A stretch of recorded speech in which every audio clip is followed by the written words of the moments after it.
জ্বলন্ত প্রমাণ গতকাল মোহনমলের সামনে মিটিং এ দেখলাম।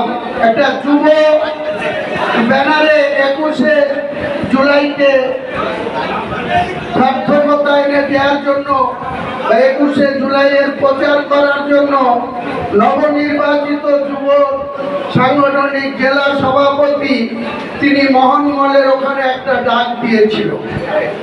কোথাকারও মাদারের সভাপতি সেখানে যায়নি, একমাত্র ওই জেলার যুব সভাপতি এবং মাদারের সভাপতি শুধুমাত্র তাদের কলকাঠি নাড়ার জন্য এখানকার দুজন মাদারের সভাপতি সেখানে গিয়ে দাঁড়িয়ে বসে আছে।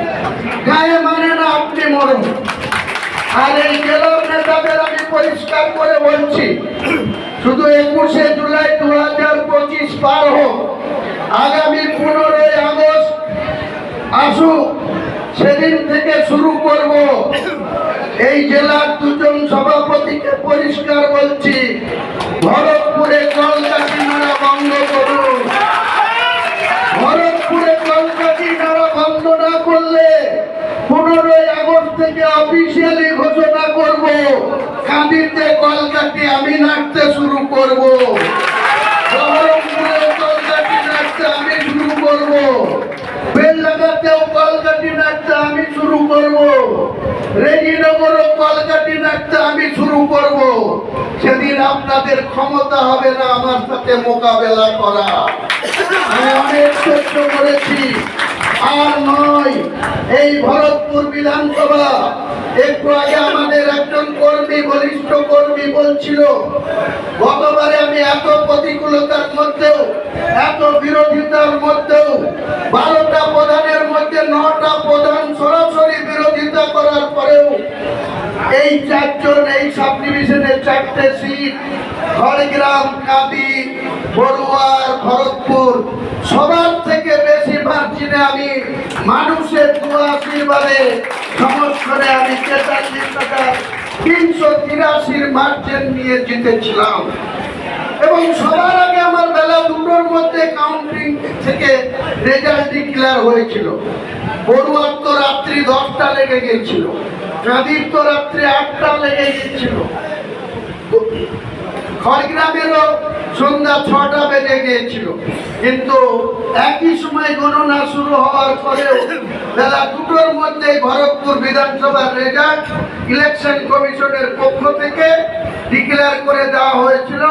আমি 43,383 মার্জিন রেখে ইমন কল্যাণ মুখার্জির পদ্মফুলের প্রার্থীকে পরাজয় ঘটিয়ে 16 থেকে 21 এক্সিস্টিং যে এমএলএ ছিল কমলেশ চ্যাটার্জি হাত প্রতীকের, তাকে 3 নম্বরে ফেলে দিয়ে আমি কিন্তু নির্বাচিত হয়েছি।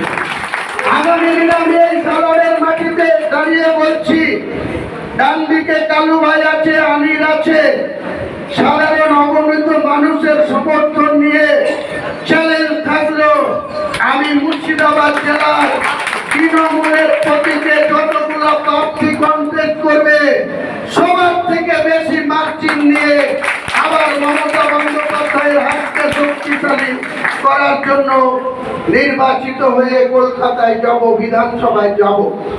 যত খুশি আপনারা বিরোধিতা শুরু করুন, সেই বিরোধিতার মাত্রাটা যেন বেশি না অতিক্রম করে। অতিক্রম করলে পরে তার পরিণতি কিন্তু খারাপ জায়গায় যাবে, সেটা আমি মনে প্রাণে চাই না। রাজনীতি করতে গিয়ে কাউকে খুন খারাপির মধ্যে আমি জড়াতে চাই না। আমি ন্যায়ের পক্ষ থেকে রাজনীতি করে এসেছি। 43 বছরের রাজনৈতিক জীবনে 30 বছর কংগ্রেস করেছি, বাকি জীবনটা এলোমেলো ভাবে চলেছে।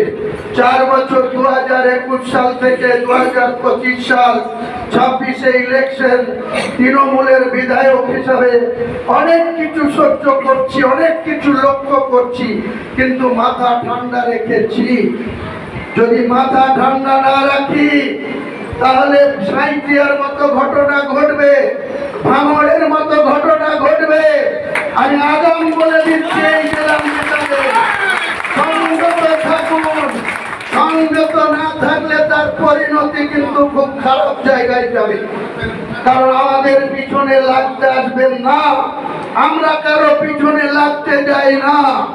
আজকে আমাদের খারাপ লাগে যে রাজনীতি করতে গিয়ে অঞ্চল সভাপতির নেতৃত্ব দিচ্ছে তারা আজকে রাতের অন্ধকারে কাউকে বাড়িতে ডেকে সাঁইথিয়া লাভপুর বিধানসভার অন্তর্গত পীযূষ ঘোষকে রাত্রি 12টার সময় ফোনে ডেকে তাকে খুন করে দাও।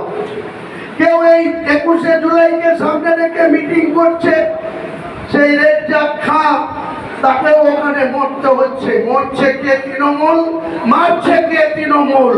আমি সংযত করছি এই জেলার নেতৃত্বদেরকে, আগুন নিয়ে খেলবেন না।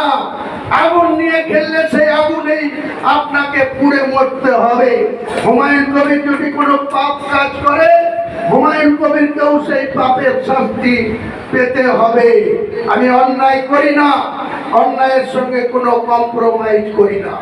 আজকে সালারে দাঁড়িয়ে নতুন করে বলছে আমার চ্যালেঞ্জ, 2021-এ মমতা বন্দ্যোপাধ্যায় এখানে আমার নামটা শুধু ডিক্লেয়ার করেছিল। অনেক প্রতিকূলতা, অনেক বাধা অতিক্রম করে সাধারণ মানুষ আমাকে ভালোবেসে দয়া করে আপনারা আমাকে ভোট দিয়ে নির্বাচিত করেছিলেন। তারপরের থেকেও এখনো সেই লড়াই সংগ্রাম বিরোধিতার মধ্যে আমাদেরকে চলতে হচ্ছে। আমি 15ই আগস্ট পর্যন্ত সংযত থাকবো। 15ই পরে এই তৃণমূলের চূড়া ফুলের প্রতীক নিয়ে অল আউট লড়াইয়ে যাব।